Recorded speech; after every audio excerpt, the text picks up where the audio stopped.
نحمد و نصلی علی رسول الکریم اما بعد فاعوذ باللہ من الشیطان الرجیم بسم اللہ الرحمن الرحیم۔ انشاءاللہ ہم قرآن کی تفسیر کر رہے ہیں، سورہ الانعام پر پہنچے ہوئے ہیں اور آج آیت نمبر 122 پر ہے۔ اعوذ باللہ من الشیطان الرجیم بسم اللہ الرحمن الرحیم۔ أَوَمَنْ كَانَ مَيْتًا فَأَحْيَيْنَاهُ وَجَعَلْنَا لَهُ نُورًا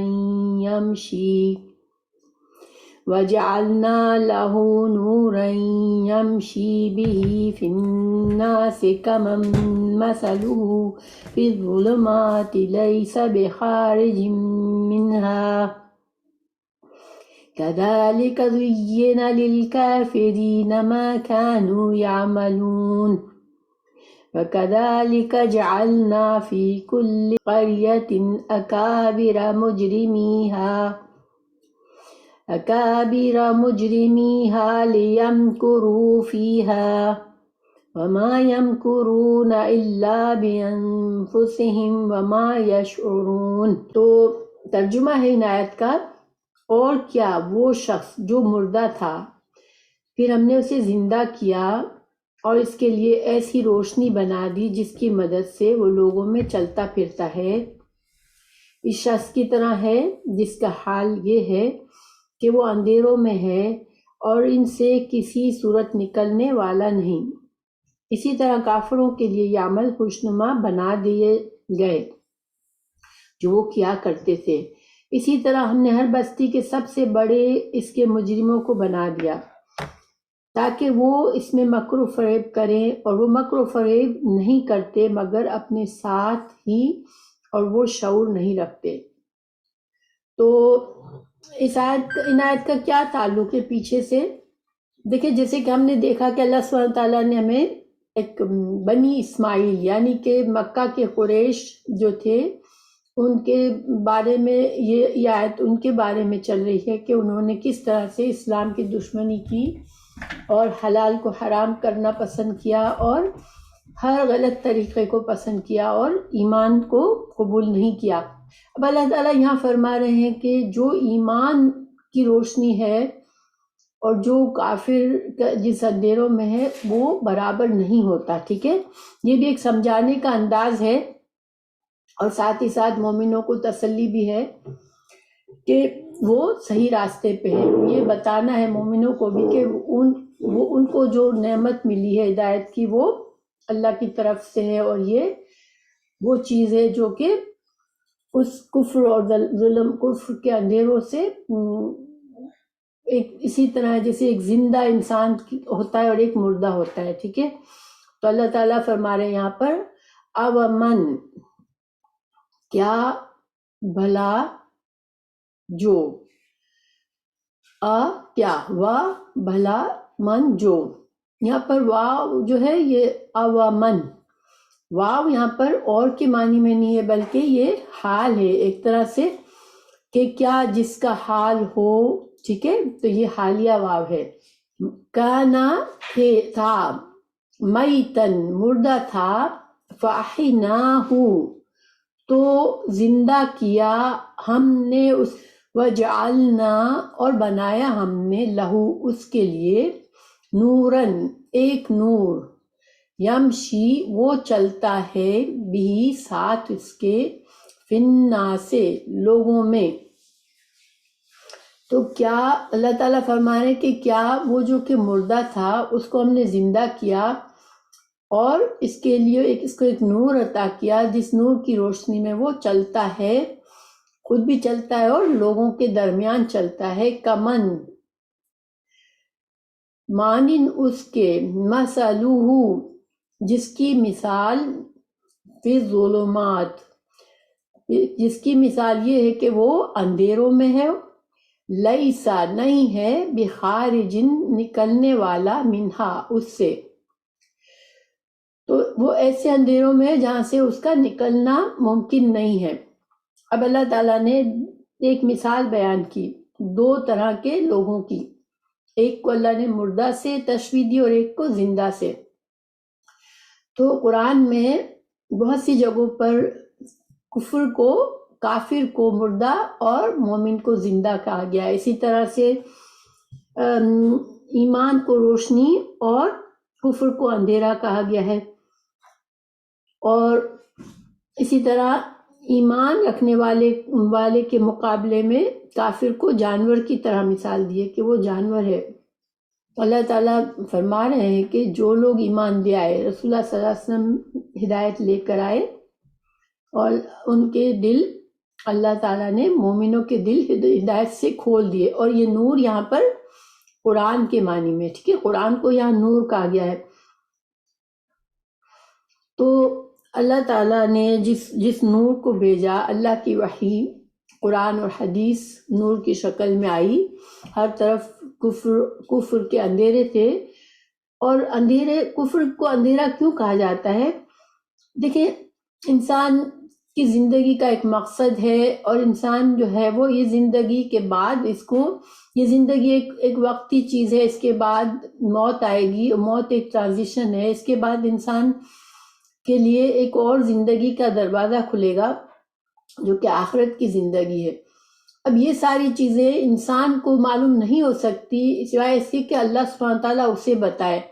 تو گویا اس کی زندگی کا، جو آخرت کی زندگی کا سارا جو معاملہ ہے وہ اندھیرے میں ہوتا ہے. جب تک انسان دین کا صحیح علم نہیں لاتا اور ایمان نہیں لاتا، اس کو جب تک آخرت کا کچھ پتہ نہیں ہوتا. اس کو ایک زندگی کا ایک چھوٹا سا ٹکڑا، اپنی اس دنیا کی زندگی بہت چھوٹی ہے آخرت کے مقابلے میں، تو بس اتنا ہی اس کو پتہ ہوتا ہے جتنا کہ اسے نظر آ رہا ہوتا ہے. ٹھیک ہے، تو جب تک انسان کے پاس وہ روشنی نہیں ہوگی جس سے اس کو اپنی زندگی کا اصل مقصد نظر آئے، اس کو اپنا فیوچر نظر آئے، تو وہ ایک طرح سے اندھیرے میں ہے.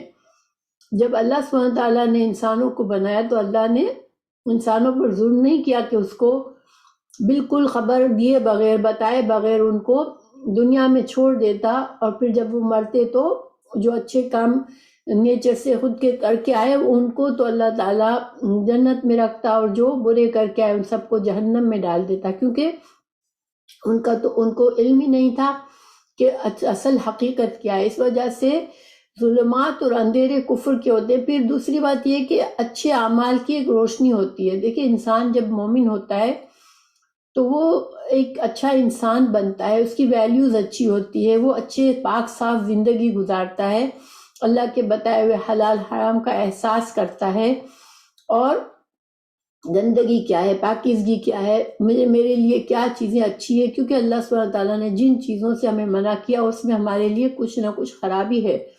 جیسے شراب ہے، شراب پینے والے کا جو عادی بن جاتا ہے اس کی زندگی عذاب بن جاتی ہے، کیونکہ اس کو اپنے کنٹرول ہی لوز ہو جاتا ہے، اور وہ اپنے آس پاس کے لوگوں کی بھی زندگی عذاب کر دیتا ہے. لیکن جس کو پتہ ہی نہیں ہے کہ شراب حرام ہے تو وہ اس کا عادی بن سکتا ہے، اس کو پیتا ہے. اور آپ دیکھیں کہ مسلمانوں کو اللہ سبحانہ تعالیٰ نے کتنی بڑی نعمت دی کہ ہم اس گناہ سے بچتے ہیں. تو گویا ہم جس طرح بھی دیکھیں، جب کفر جو ہے، جو گندگی ہے، گناہ ہے، وہ نہ صرف گندگی ہے بلکہ وہ ایک اندھیرا بھی ہے کہ انسان بس اندھیرے میں چلتا چلا جاتا ہے اور کہیں نہ کہیں ٹھوکر کھاتا ہے. جبکہ ایمان، ہدایت کا علم جو ہے وہ انسان کے سامنے روشنی ہوتی ہے، اس کو اپنا پورا مقصد نظر آتا ہے کہ میری زندگی کا مقصد کیا ہے، اور وہ ایک پاک صاف ستھری زندگی گزارتا ہے، دوسروں کے لیے ایک مفید انسان بنتا ہے، دوسروں سے خیر خواہی کرتا ہے، اور پھر اس دنیا سے جب رخصت ہوتا ہے تو اس حال میں ہوتا ہے کہ اللہ اس سے راضی ہوتا ہے، تو اس کو ابدی زندگی ملتی ہے جو کہ جنت ہوتی ہے، جو کہ خوشیوں کی جگہ ہے اور جو نعمتوں کی جگہ ہے. اس وجہ سے قرآن میں بہت سی جگہ پر یہ کہا گیا ہے کہ کافر کو مردہ سے تشبیہ دی ہے. دیکھیں، جب انسان مر جاتا ہے اب وہ قبر کی زندگی گزار رہا ہوتا ہے، اس وقت وہ کچھ بھی نہیں کر سکتا. یعنی کہ اگر انسان سوچے کہ میں لیٹا ہوا ہوں قبر میں، کم از کم میں تسبیح پڑھتا رہوں تاکہ مجھے اس کا اجر و ثواب ملے گا، وہ بھی نہیں کر سکتا. تو یعنی کہ اپنی آخرت کی زندگی کے لیے مرا ہوا انسان کچھ بھی نہیں کر سکتا. جو زندگی ہماری اتنی لمبی ابدی زندگی ہے اس کے لیے ہم اگر کچھ کر سکتے ہیں تو ہم اس دنیا میں کر سکتے ہیں. تو جو کہ کافر اپنی آخرت کی زندگی کے لیے کچھ بھی نہیں کر رہا ہوتا ہے کیونکہ اسے تو آخرت کی زندگی پر یقین ہی نہیں ہوتا. تو اس کی مثال پھر اس مردے کی طرح ہوتی ہے جو قبر میں صرف انتظار کر رہا ہوتا ہے اور اس کا کوئی بھی وہ ایسا عمل نہیں کر سکتا جو اس کو آگے چل کے فائدہ دے. تو اسی طرح کافر کے اعمال بھی سارے آخرت میں ضائع ہونے ہیں، ان کو کچھ بھی نہیں فائدہ ہونا ہے، تو وہ خالی ہاتھ ہوں گے. اور آخرت کی زندگی ایسی ہے جس میں انسان کو محنت کر کے نہیں کمانا بلکہ ہم نے اس دنیا کی جو محنت ہوگی اسی سے ہمیں رزق ملے گا. یہاں پر اللہ تعالیٰ فرما رہے ہیں کہ جو ایمان لے آئے، اللہ کے رسول آئے اور جو لوگ اللہ کی بات مان لی جنہوں نے اور جو ایمان لے آئے، وہ ان کی مثال ایسی ہے کہ وہ نہ صرف خود روشنی میں آ گئے بلکہ اب وہ اس ایمان کے ذریعے دوسروں کو بھی فائدہ دے رہے ہیں. لیکن جنہوں نے کفر کیا، اپنی ضد اور ان کی کفر کی صرف وجہ کیا تھی؟ ان کا تکبر تھا، ان کی ضد تھی، ان کا عناد تھا. تو اس وجہ سے انہوں نے اپنا نقصان کیا کہ وہ ایک مردہ کی زندگی جی رہے ہیں کہ وہ اپنی آخرت کے لیے کچھ بھی نہیں کر رہے اور ایک دن یہاں سے دنیا سے رخصت ہوں گے تو صرف جہنم ہی ان کا راستہ ہوگا. انسان اندھیروں سے کیوں نہیں نکل سکتا؟ اگر ایک انسان کافر ہوتا ہے، دیکھیں جب انسان کے پاس علم آ جاتا ہے، اس کا دل اس کی گواہی دیتا ہے کہ یہ حق ہے، پھر انسان اپنے کچھ مفاد کی وجہ سے، اپنی ضد کی وجہ سے، حسد کی وجہ سے، عناد کی وجہ سے، کوئی بھی منفی جذبات کی وجہ سے، تکبر کی وجہ سے وہ اس حق کو جھٹلا دیتا ہے کہ نہیں مجھے نہیں ماننا. اور یہ کوئی نئی بات نہیں ہے، دنیا میں یہ بہت ہوتا ہے کہ انسان سامنے صحیح بات ہوتی ہے لیکن وہ اپنی ضد میں اس کو منع کر دیتا ہے. تو پھر وہ جب وہ اب ایک بار انسان جب حق کو سمجھ کر جان کر اپنے مفاد کے لیے اس نے چوائس کر لیا، اس نے اپنا راستہ کفر کا چوز کر لیا، تو پھر شیطان اس پر غالب آ جاتا ہے اور شیطان پھر اس کو اس راستے سے نکلنے ہی نہیں دیتا. کیوں نہیں نکلنے دیتا؟ آگے وجہ بتائی ہے کہ وہ کیوں نہیں نکل سکتا. پھر انسان اس کفر سے کذالک اسی طرح زینا خوبصورت بنا دیے گئے ہیں للکافرین کافروں کے لیے ما کانو جو تھے وہ عمل کرتے.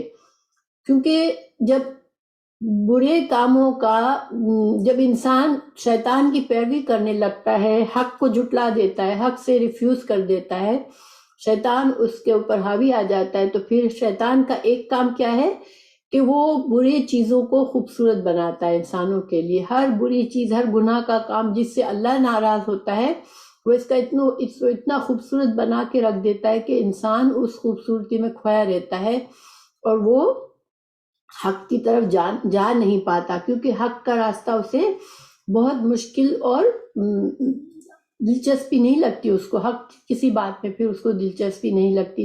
اور آپ نے دیکھا ہوگا کہ کسی بھی گناہ میں انسان ملوث ہوتا ہے تو وہ گناہ کے اندر ایک اپنا اٹریکشن ہوتا ہے، ایک جیسے کہ دلدل میں انسان پھنسا ہوا ہے کہ وہ اس سے پھر باہر نہیں نکل سکتا. ایک جھوٹ بولتا ہے انسان تو اس کے بعد اس کو 10 جھوٹ بولنے پڑتے ہیں.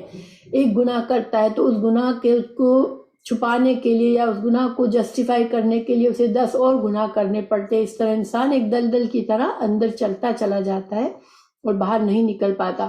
وہاں پر اتنے جو کافر تھے، مکہ کے مشرک تھے، ان میں سے بہت سے لوگوں کے دلوں میں یقین تھا کہ آپ صلی اللہ علیہ وسلم سچے نبی ہیں اور قرآن سے وہ متاثر ہوتے تھے، وہ چھپ چھپ کر سنتے بھی تھے اور ایک دوسرے سے کہتے بھی تھے کہ یہ انسان کا کلام نہیں ہے.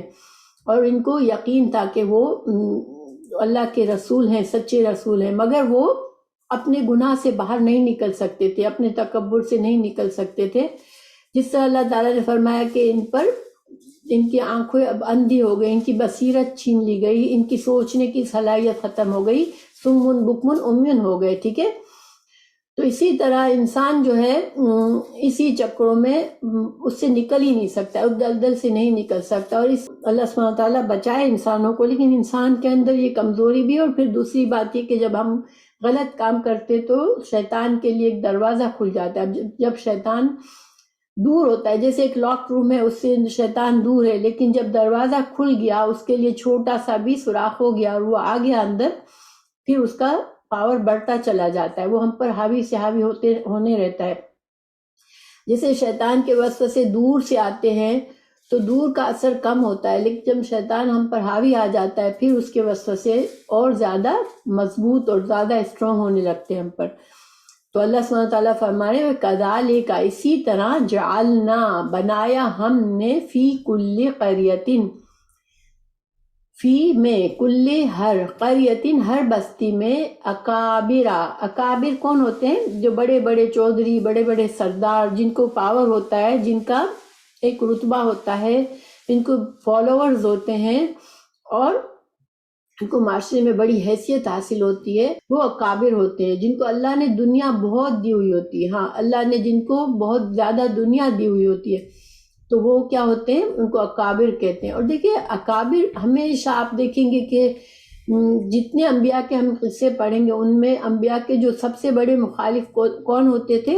جو بڑے بڑے سردار اور چودھری ہوتے تھے۔ پھر باقی لوگ جو تھے وہ صرف ان کے فالوورز ہوتے تھے، وہ ان کے پیچھے پیچھے چلتے تھے۔ اسی لیے آپ کو پتہ ہے کہ جب کسی جگہ کا سردار، کسی علاقے کا سردار مسلمان ہوتا تھا تو ساری قوم مسلمان ہو جاتی تھی۔ ایسی کتنی مثالیں اگر ہم ہسٹری میں دیکھیں کہ ایک سردار مسلمان ہوتا تھا تو پھر اس کی ساری قوم اس کو فالو کرتی تھی۔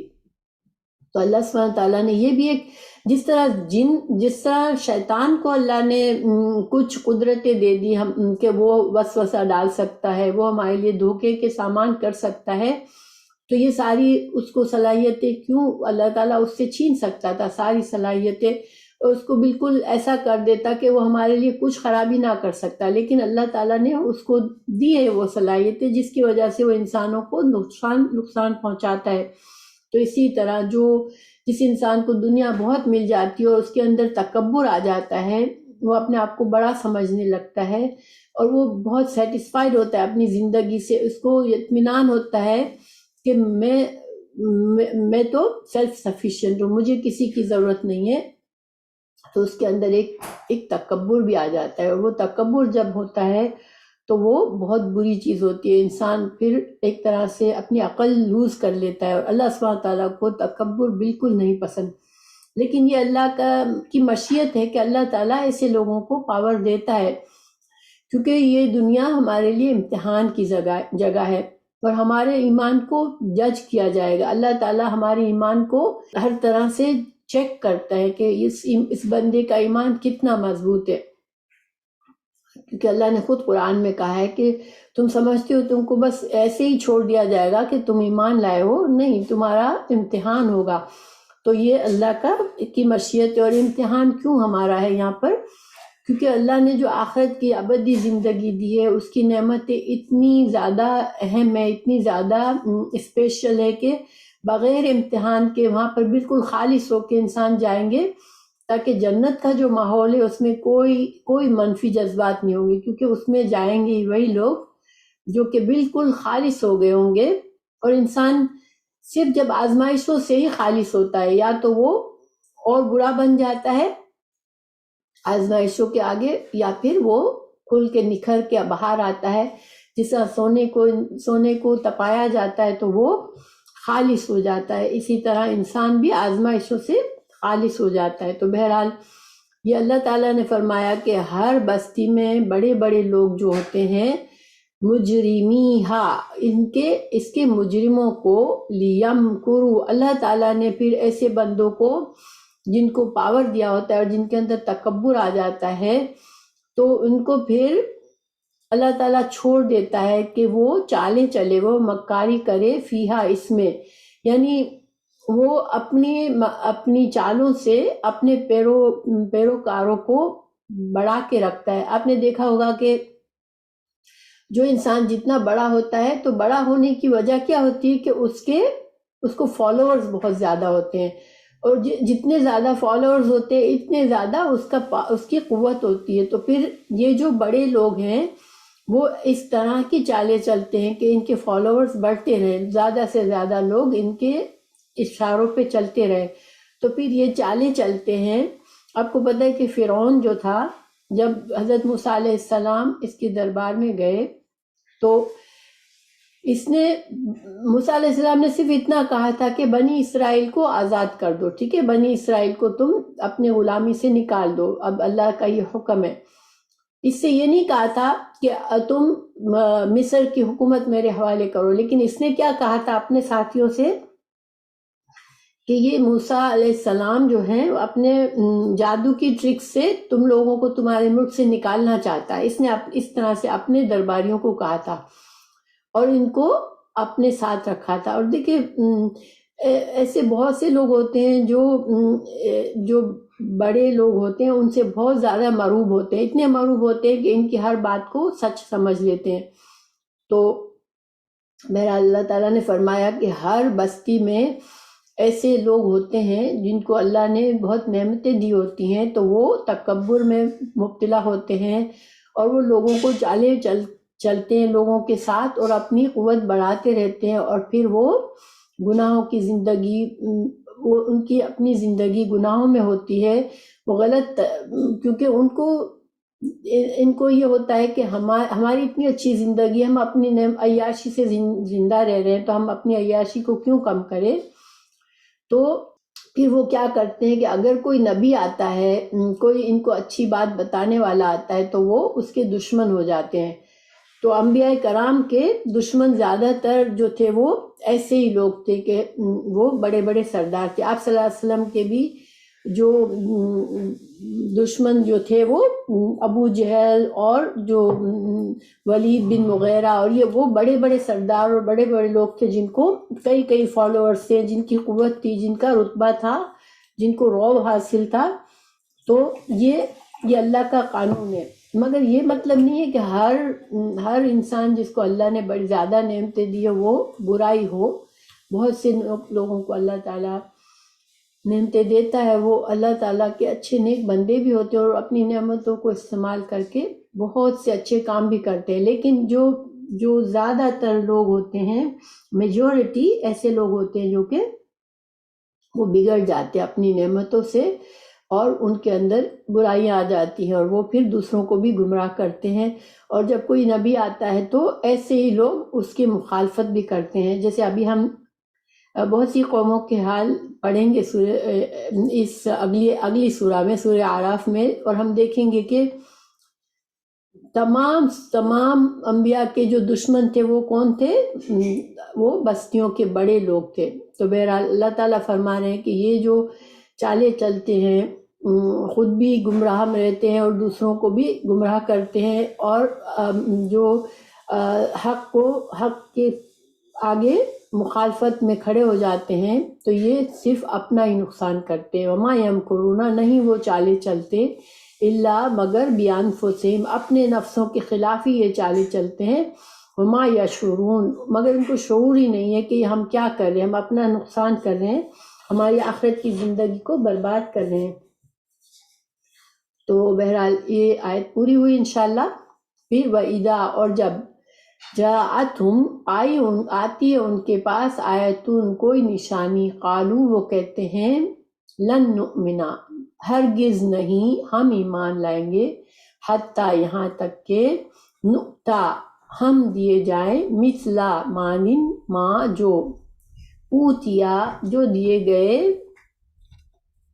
رسول اللہ، جو اللہ کے رسول جو دیے گئے، یعنی جو وحی اللہ کے رسول صلی اللہ علیہ وسلم پر نازل ہوئی تو وہ ہم پر نازل ہو، تب ہم ایمان لائیں گے، کیونکہ ہم بڑے لوگ ہیں اور رسول اللہ صلی اللہ علیہ وسلم کا وہ رتبہ نہیں تھا مال کے لحاظ سے اور سرداری کے لحاظ سے، نہ آپ کوئی سردار تھے، نہ آپ کے پاس اتنے مال کی فراوانی تھی۔ تو یہ لوگ کہتے تھے کہ ہم ان کی بات کیوں مانیں، ہم اگر ہم بڑے لوگ ہیں، ہم بڑے سردار ہیں، تو اگر ہم پر وحی نازل ہوگی تو ہم ایمان لائیں گے۔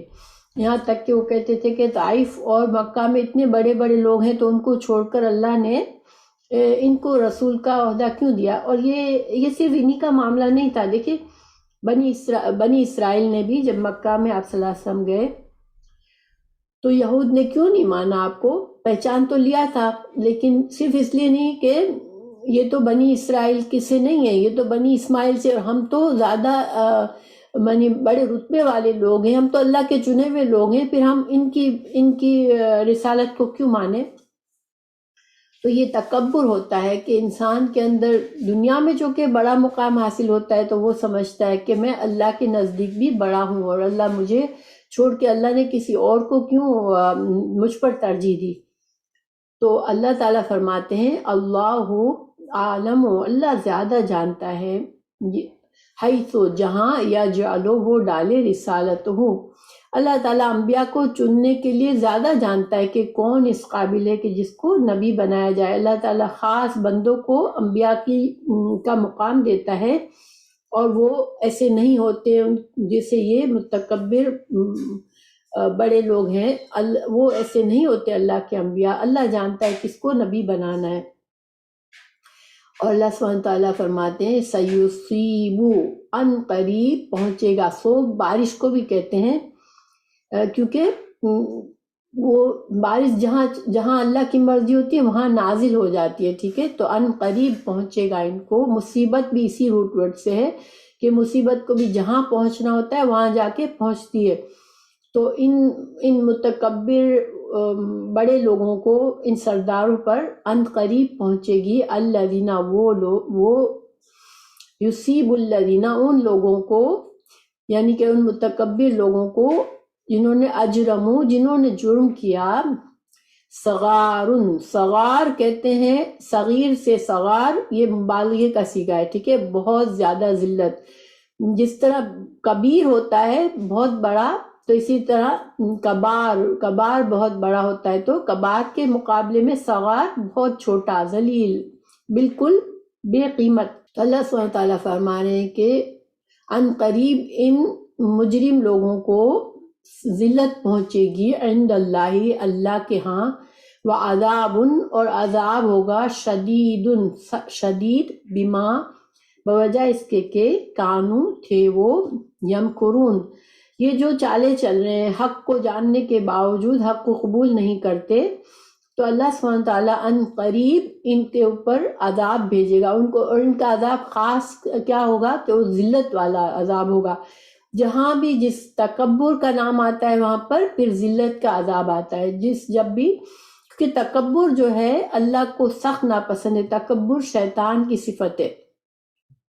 شیطان نے تکبر کیا کہ میں بہتر ہوں، اس نے خود ہی خود اپنے آپ کو بہتر سمجھ لیا حضرت آدم کے مقابلے میں، تو پھر اس نے کہا میں بڑا ہو کے میں کیوں اس کو سجدہ کروں۔ تو یہاں پر تکبر جو کرتا ہے وہ شیطان کے صفت پر چلتا ہے، اور اللہ سبحانہ تعالیٰ کے علاوہ کوئی بڑا نہیں ہے۔ اللہ کو سب سے زیادہ یہ چیز پسند نہیں ہے کہ اللہ سبحانہ تعالیٰ کے مقابلے میں کوئی تکبر کرے، اپنے آپ کو اتنا بڑا سمجھے کہ اللہ کے احکامات مجھے نہیں ماننے، مجھے ہدایت کا راستہ نہیں چاہیے، میں خود کفیل ہوں، مجھے اللہ کے کسی حکم کو ماننے سے کی کوئی ضرورت نہیں ہے، میرا فیوچر جو تو ساؤنڈ ہے، مجھے کوئی ضرورت نہیں ہے۔ تو یہ تکبر جو ہے، جس نے تکبر کیا اس کی سزا ذلت والی ہوتی ہے۔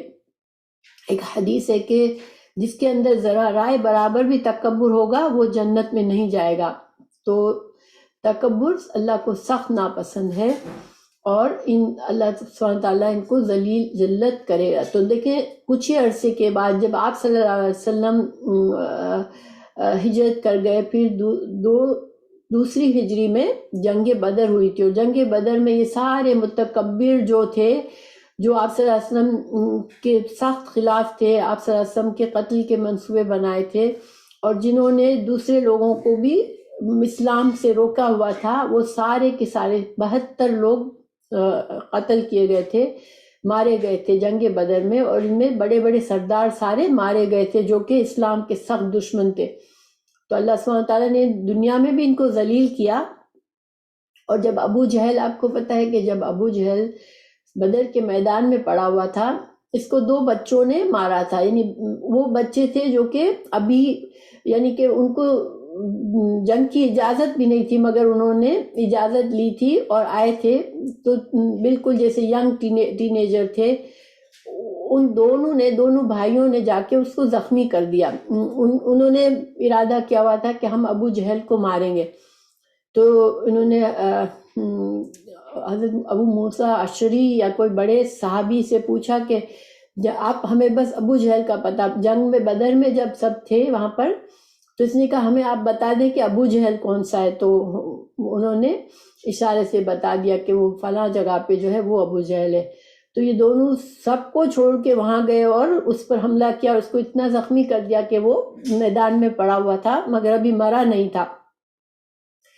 تو حضرت عبداللہ بن مسعود جب جنگ کے میدان میں جب ہار مان لی، یعنی بھاگ گئے، جو بچے ہوئے کفار تھے وہ بھاگ گئے، بہت سارے پکڑے گئے، بہت سارے مارے گئے. پھر جب جنگ میدان میں حضرت عبداللہ بن مسعود ادھر سے ادھر جا کے معائنہ کر رہے تھے کہ کیا سچویشن ہے، تو یہ زمین پہ پڑا ہوا تھا. تو یہ سب سے بڑا جس کو فرعون، اس آپ صلی اللہ علیہ وسلم کے زمانے کا فرعون کہا گیا ہے ابو جہل کو، کیونکہ یہ سب سے بڑا طاقتور انسان تھا اور اس کا بہت پاور تھا اور یہ سب سے زیادہ دشمن تھا اسلام کا. تو حضرت عبداللہ بن مسعود نے اس کے سینے پر پیر رکھا اور اس کے سینے پر بیٹھ گئے اور اس کو مارنے لگے. تو اس نے کہا میری قسمت میں اس طرح موت لکھی تھی کہ ایک چرواہا، کیونکہ عبداللہ بن مسعود جو تھے وہ بہت چھوٹے قد کے کمزور سے انسان تھے اور وہ چرواہے کے اسلام میں آنے سے پہلے وہ بکریوں کو چراتے تھے، غریب آدمی تھے. تو اس کو اتنی ذلت محسوس ہوئی کہ مجھے ایک ایسا آدمی مار رہا ہے جو کہ نہ پیسوں کے لحاظ سے کم تر ہے بالکل، اور جسم کے لحاظ سے کچھ بھی نہیں ہے میرے سامنے، اور وہ مجھے مار رہا ہے. تو اس کو اس کا بڑا صدمہ تھا. تو اس نے کہا کہ میری گردن اس طرح کاٹنا کہ جیسے لمبی نظر آئے، یعنی بالکل دیکھیں جو کاندھوں کے قریب سے اگر گردن کٹے گی تو گردن کا حصہ سر کے ساتھ جو جڑا ہوا ہوگا وہ تھوڑا بڑا ہوگا. یعنی اس وقت بھی اس کا تکبر ختم نہیں ہوا تھا. بہرحال وہ اس کی ذلت تھی کہ اس کو اس طرح سے وہ مارا. پھر اس کو عبداللہ بن مسعود اس کے سر کو گھسیٹتے ہوئے لے گئے تھے آپ صلی اللہ علیہ وسلم کے خدمت میں.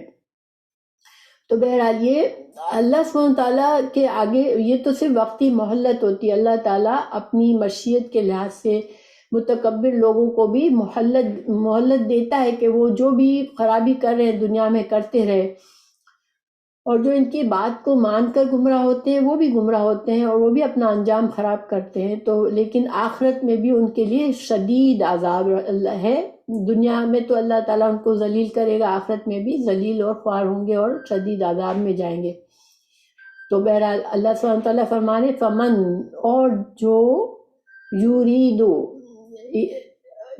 ارادہ کرتا ہے اللہ جس کا ارادہ کرتا ہے ان کے یہدیہ، اللہ اسے ہدایت دے. اللہ جس کو ہدایت دینے کا ارادہ کرتا ہے تو کیا کرتا ہے اللہ؟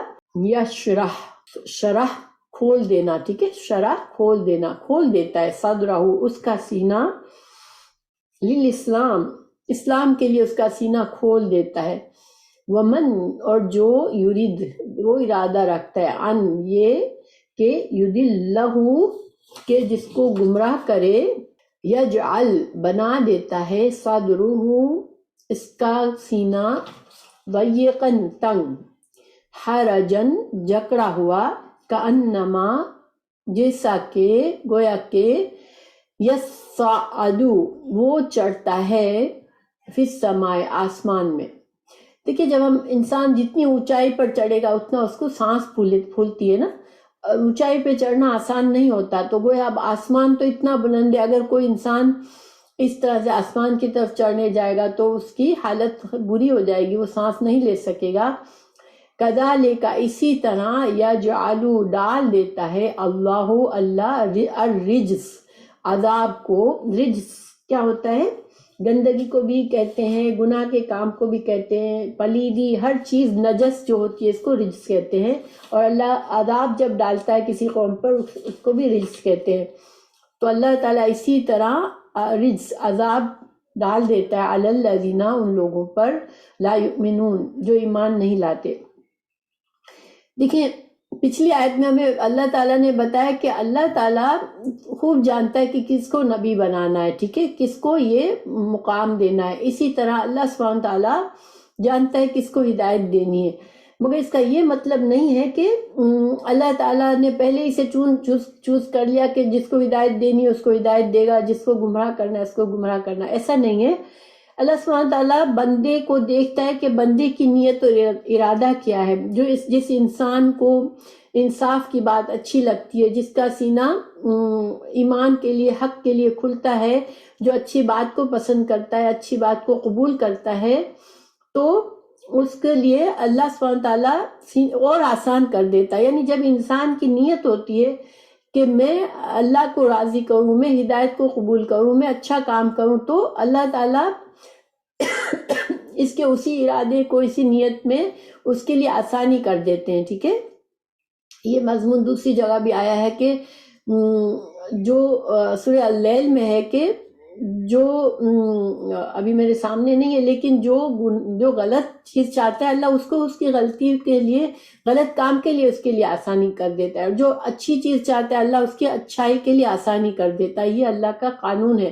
چونکہ اللہ سبحانہ تعالیٰ ہماری نیتوں کو جانتا ہے، تو اللہ سبحانہ تعالیٰ نے جب دیکھا کہ جن لوگوں کے سینے کھلتے ہیں، جو ایمان چاہتے ہیں، جو انصاف چاہتے ہیں، جو فرما برداری سے رہنا چاہتے ہیں، تو اللہ تعالیٰ ان کے سینوں کو کھول دیتا ہے اور ان کے لیے بہت آسان ہو جاتا ہے. آپ نے دیکھا ہوگا کہ صحابہ کرام نے اتنی بڑی بڑی قربانیاں دی. اگر ہم ان کی زندگی دیکھیں، انہوں نے ایمان لانا اس زمانے میں کوئی آسان کام نہیں تھا. جو ایمان لاتا تھا اس کی زندگی پوری اپ سائڈ ڈاؤن ہو جاتی تھی، اس کے لیے مشکلات ہی مشکلات کا دروازہ کھل جاتا تھا، یہاں تک کہ اس کی جان خطرے میں آ جاتی تھی. لیکن وہ ایسا ایمان تھا ان کا کہ ہر چیز پر وہ راضی تھے.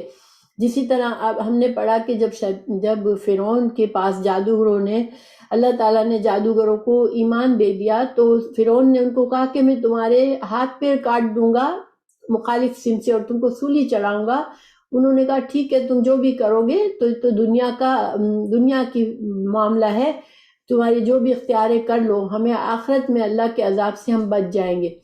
تو گویا اللہ سبحانہ تعالیٰ جس کو جس قدر ایمان دے دے تو پھر اس کا سینہ اتنے لیے اس کے لیے بڑی سے بڑی قربانی بھی آسان ہو جاتی ہے. اور جس کا اندر سے نیت ہی خراب ہے، اس کا سینہ تنگ ہونے لگتا ہے، اچھی بات سننے میں ہی اس کو اچھا نہیں لگتا. یہ چونکہ اللہ سبحانہ تعالیٰ جانتا ہے. اب جن لوگوں کے دلوں میں تکبر تھا، جو کفر کو پسند کرتے تھے، وہ اپنی زندگی کو اپنے بگڑے ہوئے طریقے سے ہی گزارنا چاہتے تھے، تو وہ پھر ان کو ایمان نہیں ملا. ٹھیک ہے، اور ان کے لیے اچھی بات کو سننا یا ایمان کی طرف آنا ایسے ہی تھا جیسے کہ کوئی انسان آسمان پر چڑھنا چاہے تو اس کو سینہ اس کا تنگ ہو جائے گا، اس کے سانس گھٹنے لگے گا، وہ نہیں کر سکے گا. ٹھیک ہے، تو اللہ سبحانہ تعالیٰ کا یہ طریقہ ہے. تو اللہ تعالیٰ جو گناہ چاہتا ہے اس کے اوپر رجس، گندگی کو ڈال دیتا ہے، گندگی اس پر طاری ہو جاتی ہے. ویسے بھی دیکھیں ایک قانون ہے اللہ سبحانہ تعالیٰ کے کہ جو انسان جس چیز کے پیچھے جاتا ہے نا کہ مجھے یہ چاہیے، جس نے اپنا مقصد بنا لیا وہ اس کو حاصل، اللہ تعالیٰ اس کو وہ دے دیتا ہے. جیسے مثال کے طور پر کوئی انسان بہت زیادہ دولت جمع کرنا چاہتا ہے، وہ دن رات لگا ہوا رہتا ہے، تو اس کو دولت تو لے لیتا ہے، لیکن پھر کیا ہوتا ہے کہ وہی دولت اس پہ اتنی حاوی ہو جاتی ہے کہ پھر وہ سکھ سے رہ بھی نہیں سکتا، نہ وہ کوئی چیز انجوائے کر سکتا. یعنی وہی اس کا عذاب دنیا میں بن جاتا ہے. انسان اگر اعتدال کی زندگی گزارتا ہے تو وہ خوش رہتا ہے، لیکن اگر انسان کسی چیز کے پاس پیچھے دیوانوں کی طرح پڑ جاتا ہے تو پھر اس کے وہ چیز اس کے اوپر طاری ہو جاتی ہے اور اس کی زندگی میں بھی عذاب بن جاتی ہے اس کے لیے. تو اللہ تعالیٰ نے ان کے اس تکبر، اس ضد اور عناد کو ان کے اوپر عذاب کی طرح طاری کر دیا اور ان کے لیے مشکل کر دیا کہ اب وہ ایمان لائیں. وہادہ، اور یہ صراط رب کا، یہ راستہ ہے تیرے رب کا، یہ راستہ سیدھا ہے. ٹھیک ہے، یعنی کہ یہ صراط المستقیم سے کیا مطلب ہے کہ اللہ نے یہ راستہ کھولا ہے انسانوں کے لیے جس پر وہ چل کر دنیا آخرت کی کامیابی حاصل کر سکتے ہیں۔ اللہ کی رضا کا راستہ ہے، ہدایت کا راستہ ہے۔ ھذا صراط ربک، تیرے رب کا راستہ ہے، مستقیم، بالکل سیدھا ہے۔ یہ اللہ تک پہنچائے گا، تم کو کامیابی تک پہنچائے گا، ٹھیک ہے۔ قد، تحقیق، فصلنا، ہم نے کھول کھول کر بیان کیا، الآیات، نشانیاں، لقوم، اس قوم کے لیے، یذکرون، جو نصیحت قبول کرتی ہو۔ تو راستہ تو اللہ کا سیدھا ہے، اللہ نے تو ہدایت بھیج دی، لیکن کس کو فائدہ ہوتا ہے؟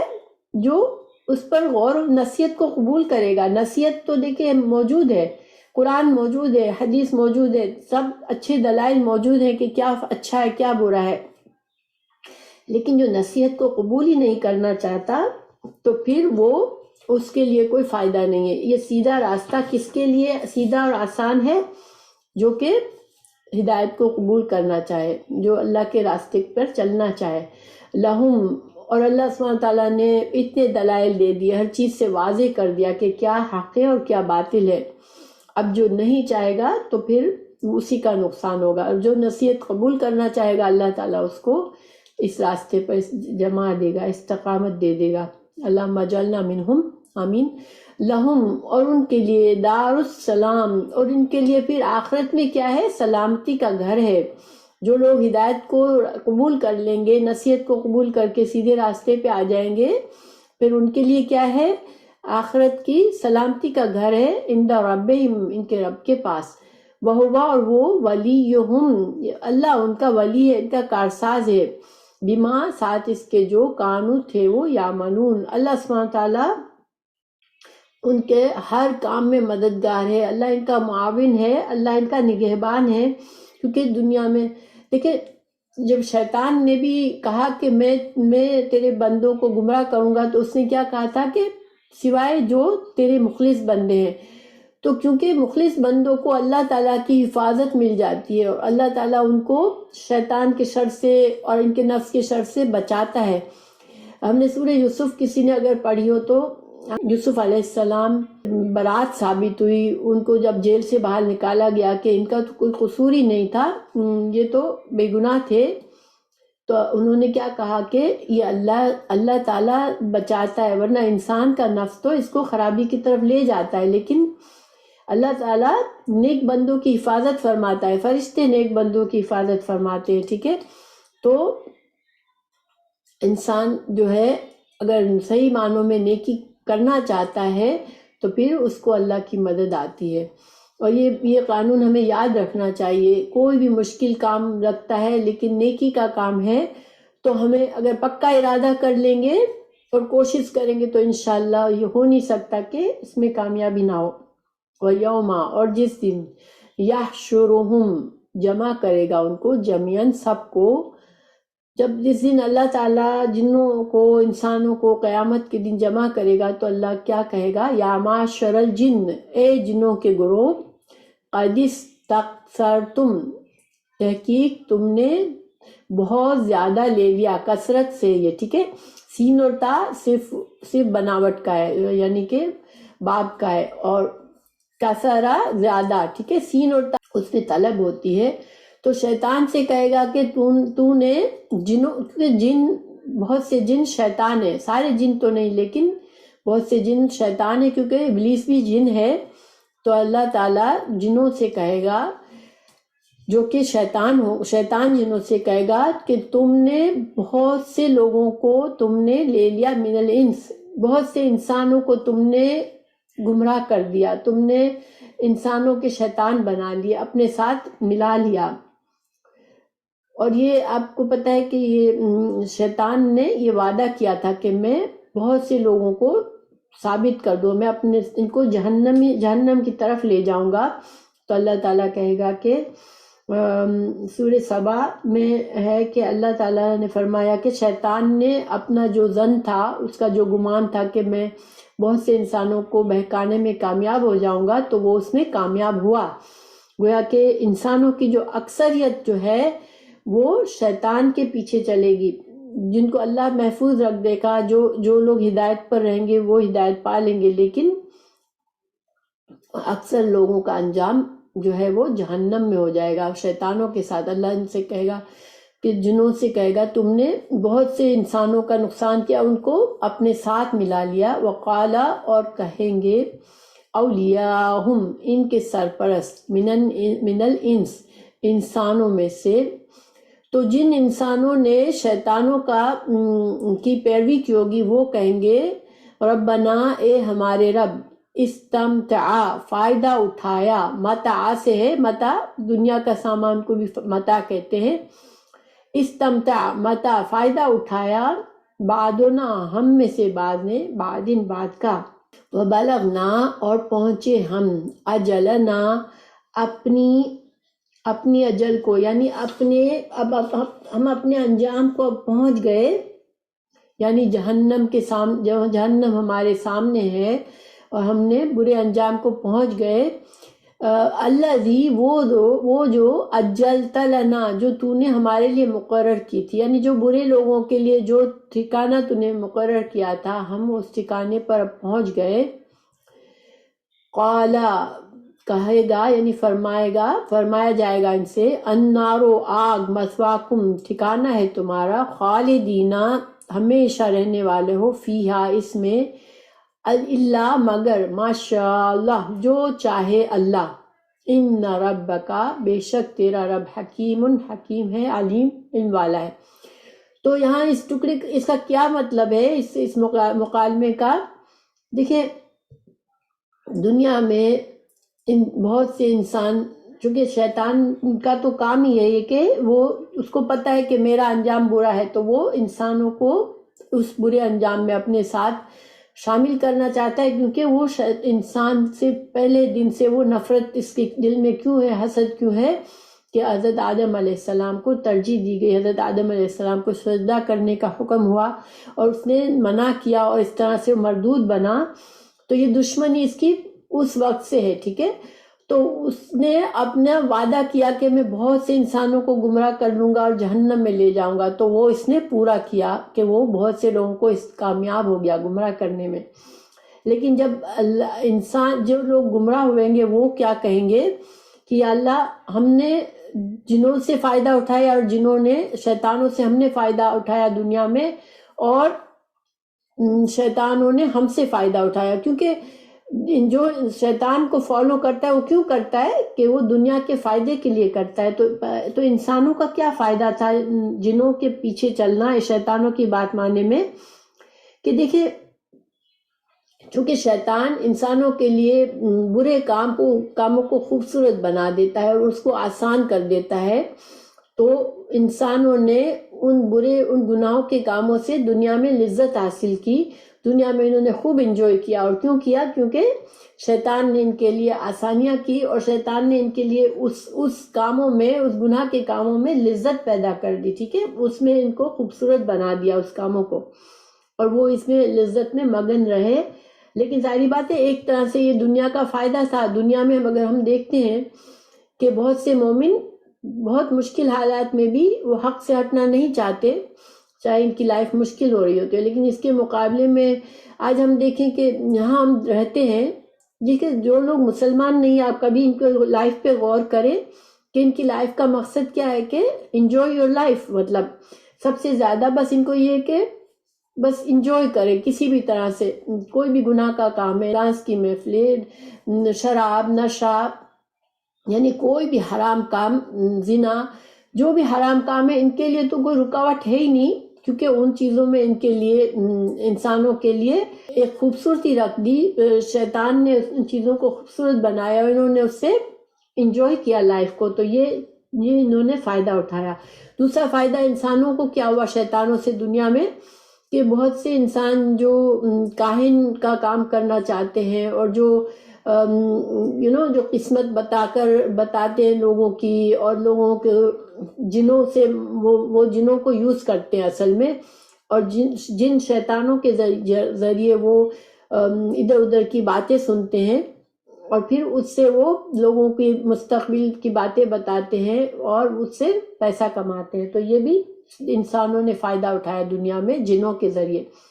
جن کو کیا فائدہ تھا؟ جنوں کو انسان سے یہ فائدہ تھا کہ ایک تو سب سے بڑی خوشی یہ تھی کہ شیطان کے لیے سب سے بڑی خوشی اس میں ہوتی ہے کہ انسان کی زندگی برباد ہو، انسان گناہ میں پڑ جائے. تو یہ خوشی تھی شیطانوں کو. دوسری خوشی ان کو یہ ہوتی تھی کہ جو انسان شیطان کے چیلے بن جاتے تھے پھر وہ ان کے مددگار بن جاتے تھے، ان کو عزت دیتے تھے، ان کی تعظیم کرتے تھے، ان سے مدد مانگتے تھے. تو یہ اس سے شیطانوں کو خوشی ہوتی تھی کہ کوئی ہمارا فالوور ہے. ٹھیک ہے، ظاہری بات ہے جس کے جتنے فالوور ہوتے ہیں زیادہ، یہ بھی ایک خوشی کی بات ہوتی ہے.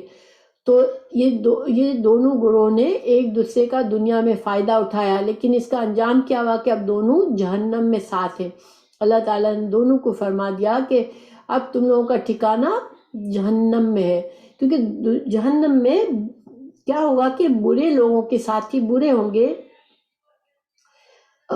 دنیا میں بھی دیکھیں کہ انسانوں کی دوستیاں بھی اسی طرح ہوتی ہے کہ جو برے لوگ ہوتے ہیں ان کو بری کمپنی اچھی لگتی ہے، اور جو برے حاکم ہوتے ہیں ان کے ماتحت بھی برے ہی ہوتے ہیں. جو کرپٹڈ لوگ ہوتے ہیں تو ان کو حاکم بھی کرپٹڈ ملتے ہیں. یعنی ایک دستور ہے کہ انسان بروں کی کمپنی اچھی لگتی ہے، اور جہنم میں بھی برے لوگ سب ساتھ ہوں گے. جس طرح دنیا میں شیطان اور برے انسان نے مل کر جو ساتھ رہے وہ برائیوں میں، تو اسی طرح برے لوگ جہنم میں بھی ساتھ ہوں گے، اور شیطان اور ان کے پیروکار سارے انسان بھی جہنم میں ساتھ ہوں گے. اب یہاں اللہ تعالیٰ نے فرمایا جہنم میں ہمیشہ رہیں گے الا ماشاء اللہ، سوائے اس کے کہ اللہ چاہے. تو بہت سے لوگوں نے اس کا یہ مطلب لیا کہ جہنم ہمیشہ کی نہیں ہے، جہنم میں اللہ تعالیٰ ایک وقت آئے گا کہ جہنم کو ختم کر دے گا. لیکن یہ صحیح، زیادہ علماء کیا کہتے ہیں کہ یہ صحیح مطلب نہیں ہے. مطلب اس کا یہ ہے کہ اللہ سبحانہ تعالیٰ کو کوئی بھی مجبوری نہیں ہے، یا اللہ تعالیٰ ہر چیز اپنی مرضی سے کرتا ہے. تو اللہ تعالیٰ اگر چاہے تو جہنم کو بھی ختم کر دے اور لوگوں کو معاف کر دے، سارے گنہگاروں کو معاف کر دے. لیکن اللہ تعالیٰ نے قرآن اور حدیث میں ہمیں پتہ چلتا ہے کہ اللہ سبحانہ تعالیٰ نے اپنا فیصلہ سنا دیا ہے کہ یہ ہمیشہ جہنم میں جائیں گے. ٹھیک ہے، ایسے کافر لوگ ہمیشہ جہنم میں جائیں گے. پھر ان بے شک ربک، تیرا رب حکیم، حکمت والا ہے، علیم، علم والا ہے. اللہ کے فیصلے حکمت سے ہے اور علم سے ہے. اللہ کے فیصلے موڈ سے نہیں ہے کہ جو موڈ چاہے گا، جیسے ہم لوگ کہتے ہیں یا میرا موڈ نہیں چاہتا، مگر اللہ کے فیصلے موڈ اور جذبات سے نہیں ہوتے بلکہ حکمت سے ہوتے ہیں. ہر چیز کی وجہ ہوتی ہے ہر فیصلے کی، اور اللہ کا علم ہوتا ہے، پھر اللہ کے فیصلے اسی کے لحاظ سے ہوتے ہیں. وَكَذَلِكَ، اسی طرح نولی، ہم مسلط کر دیتے ہیں بعد الظالمین، بعض ظالموں کو، بعد پر، بما، بوجہ اس کے، کانو تھے وہ، یکسبون. اللہ تعالیٰ فرماتے کہ جو ویسے تو اچھا انسان تو پروٹیکٹڈ ہوتا ہے، اللہ شیطان اس کو کچھ نہیں بگاڑ سکتا اگر انسان اسٹرگل کرے، کوشش کرے اور اللہ کے رسی کو پکڑ کے رہے. لیکن جو بگڑے ہوئے لوگ ہیں پھر اللہ تعالیٰ ان کو سزا کے طور پر ان کو حوالے کر دیتا ہے، شیطانوں کو ان پر مسلط کر دیتا ہے کہ وہ پھر گناہوں کی زندگی سے نکل ہی نہیں سکتے. یا معاشر الجن، اے جنوں کا گروپ، والانس، اور انسانوں. اب جب جہنم میں جائیں گے انسان اور جن تو ان سے پوچھا جائے گا کہ اے جنوں کے گروہ اور انسانوں کے گروہ، علم، کیا نہیں، یاتیکم، آئے تھے تمہارے پاس، رسول، کوئی رسول، منکم، تم میں سے، یقصون، جو بیان کرتے تم کو، علیکم، تم پر، آیاتی، میری آیات، وینذرونکم، اور تم کو ڈراتے، وینذرونکم، وہ تم کو، ینذرو ایک لفظ ہے، ینذرونا، اور کم تم کو دو لفظ، لقاء، ملاقات سے، یومکم، اس دن کے، ہذا، تمہیں. تو جب جہنم میں جائیں گے تو سورہ ملک میں بھی ہے کہ جہنم کا داروغہ پوچھے گا کہ تم کو کوئی رسول نہیں آیا تھا، تم اتنے برے انجام میں تم نے خود کو ڈالا، تو کیا تم کو کوئی رسول نہیں آیا تھا ہدایت دینے کے لیے، صحیح راستہ دکھانے کے لیے؟ تو وہ کیا کہیں گے، آیا تو تھا مگر ہم نے اس کو جھٹلا دیا، کاش ہم اس کی بات سنتے اور ہم عقل سے کام لیتے. تو اس طرح سے یہاں بھی ان سے پوچھا جائے گا کہ تم اتنے برے انجام میں پھنس گئے تو کیا تمہیں کوئی مدد کرنے والا، تم کو دنیا میں کوئی اچھی بات بتانے والا نہیں آیا تھا، اللہ کے رسول نہیں آئے تھے جو تمہیں ہدایت کا راستہ بتاتے؟ تو وہ کہیں گے قالو، کہیں گے شاہدنا، ہم گواہی دیتے ہیں، علی خلاف انفسنا، اپنے نفسوں کے، ہم تو اپنے نفسوں کے خلاف گواہی دیتے ہیں، وغرتہم، اور دھوکے میں ڈالا ان کو، الحیات الدنیا، دنیا کی زندگی نے، وشاہدو، اور گواہی دیں گے، علی، اوپر، انفسہم، اپنے نفسوں کے خلاف، انہم، بے شک وہ، کانو، تھے وہ، کافرین، کہ وہ کافر تھے۔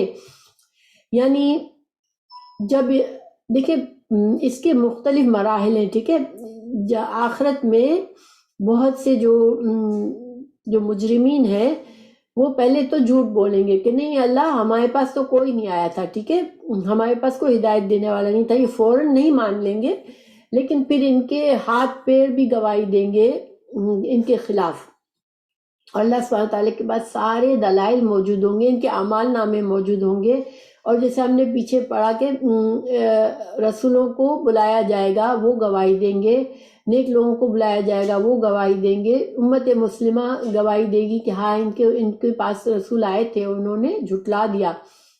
پھر جب بالکل ان کے پاس کوئی چوائس نہیں ہوگی کہ اب تو بالکل رنگے ہاتھوں پکڑے گئے ہیں، تو پھر وہ خود بھی اپنے خلاف گواہی دیں گے کہ ہاں ہمیں دنیا کی زندگی نے دھوکے میں ڈال دیا کہ ہم جو ہے بس اسی میں اپنا سارا وقت گزار کر آگے، اپنی مہلت ختم کر کے آگے، اور ہم نے آخرت کے لیے کچھ نہیں کمایا سوائے گناہوں کے، اور ہم نے ہی ظلم کیا اپنے اوپر، اور ہم کافر تھے، ہم انکاری تھے۔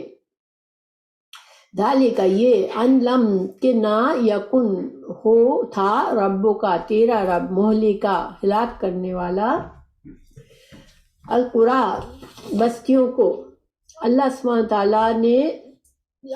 تعالیٰ یہ دلائل کیوں پیش کیے جائیں گے اور کیوں ثبوت پیش کیے جائیں گے ان کے گناہوں کے، اور ان سے اعتراف کرایا جائے گا، یہ سب کیوں ہوگا؟ کیونکہ اللہ سبحانہ تعالیٰ جو ہے کسی پر ظلم کرنے والا نہیں ہے، اللہ تعالیٰ کسی کو ہلاک نہیں کرتا، بستیوں کو، بے ظلم کی وجہ سے، وَأَهْلُهَا، اور ان کے رہنے والے، غافلین، غافل تھے۔ یہ اللہ تعالیٰ کا طریقہ نہیں ہے کہ کسی بستی کو کوئی پتہ ہی نہیں تھا کہ دین کیا ہے، اسلام کیا ہے، اللہ کیا ہے، اور اس کو پھر پکڑ کے جہنم میں ڈال دیا۔ نہیں، اللہ سبحانہ تعالیٰ نے انسانوں کے لیے سارے بندوبست کیے کہ وہ ہدایت کو سمجھے، ہدایت پر چلے، مگر وہ نہ چلے کیونکہ دنیا کی زندگی میں کھوئے ہوئے تھے۔